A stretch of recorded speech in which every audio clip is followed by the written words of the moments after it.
Hola, soy la maná de Peceros Artesanales Pitocón y hoy vamos a tocar este tema sobre el bautismo, sus orígenes y lo que tiene que ver el agua con el ser humano. Estos días celebramos la festividad de San Juan Bautista. En un chat donde estoy con compañeros de bachillerato, alguien preguntó, no sé si en broma, que cómo era eso que Juan el Bautista había bautizado a Jesús antes del cristianismo. Es una pregunta que de repente muchos de ustedes se lo pueden haber hecho, por eso voy a ver este video. Es un acto religioso repetido y según Wikipedia, los actos religiosos repetidos son celebraciones de un mito o de una tradición. En el fondo es eso.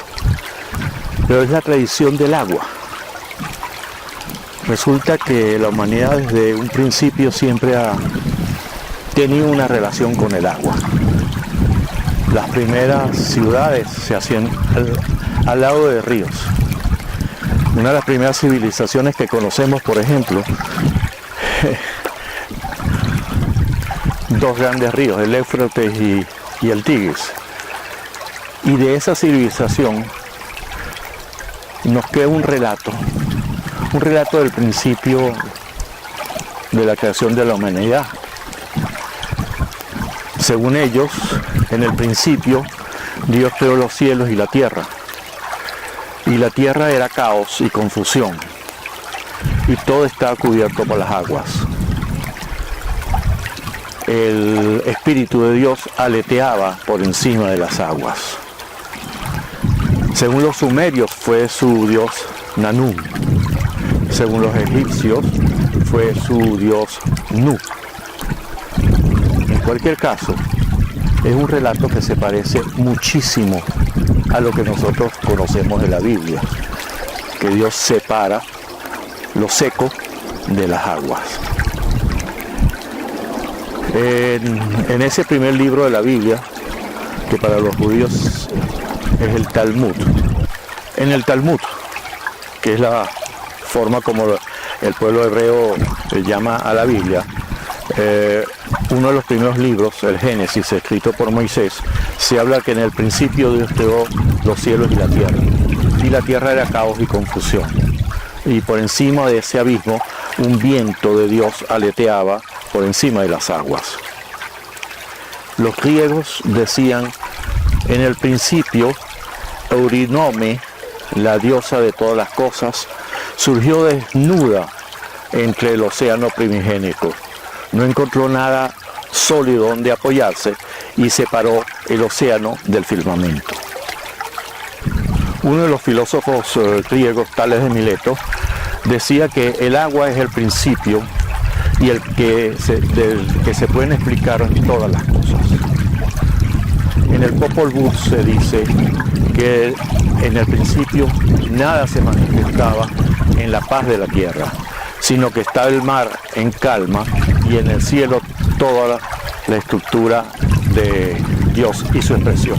Qué casualidad que en todas estas culturas antiguas se dice más o menos lo mismo, en donde el agua es muy importante porque es de donde surge la vida. En Mesopotamia, por ejemplo, un poema de Gilgamesh, el mismo que habla del diluvio y de la Torre de Babel, le suena parecido, ¿no? Él decía que A es agua.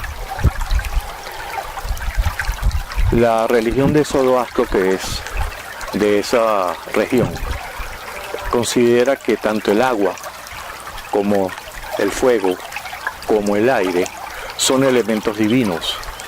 Por lo tanto, un cadáver no podía ser enterrado, ni podía ser quemado, ni podía estar en el aire.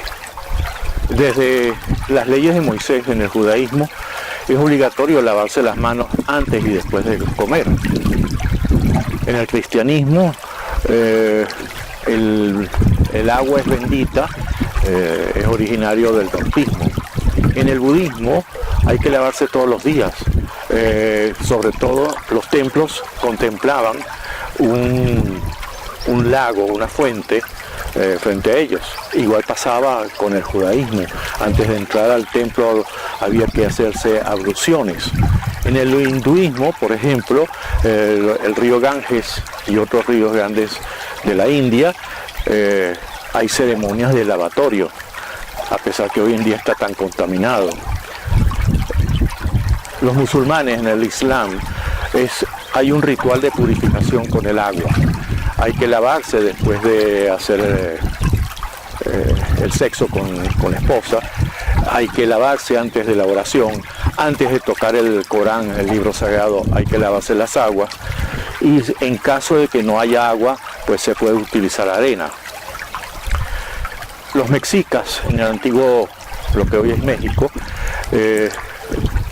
dividían el agua dulce y el agua salada.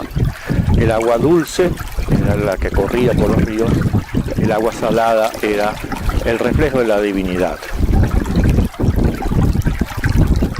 Para el mexica, quien engendra al mundo es al hombre y le restituye la vida a través del agua. Hay una población, los chimúes, previos a los incas. Ellos hablaban que el agua es sinónimo de fertilidad, de purificación, de ofrenda a los dioses. En Brasil, por ejemplo, la tribu Caraja de los Chalchitucue bautizaban a los niños recién nacidos para quitarles el pecado que hubiesen cometido sus padres. Fíjense que también ellos hablan con las aguas de tener un bautismo. Las aguas, a través de la historia, a través de todas las civilizaciones, tienen mucha relación con el ser humano. Sin agua, sin el agua, no habría vida. Para la religión Oruba, una religión traída de África a América, bañarse en el mar en honor a su diosa Yemayé es también importante. Todas las culturas tienen algo que ver con el agua, siempre. Un filósofo vienés, Frank Koenig, decía en el siglo pasado que no hay religión, no hay ninguna religión que las abluciones o ceremonias de inmersión en el agua tuviera como efecto la entrada real en el ámbito de Dios. Eso solamente lo tiene el bautismo cristiano. En eso, el bautismo se diferencia de todas las otras tradiciones que el hombre ha creado alrededor del agua. Juan el Bautista, un judío que predicaba en el desierto el arrepentimiento de los pecados porque se acercaba el reino de Dios, hacía inmersiones en el río Jordán. Esto dio origen al bautismo cristiano. Es importante el bautismo porque entramos en las manos de Dios. Si te gustó este video, escríbenos aquí abajo. Nos gusta saber tus opiniones. Aquí te dejo un enlace en la página web de Pesebres Artesanales, donde normalmente estos escritos están un poco más desarrollados. Esta charla está un poco más desarrollada.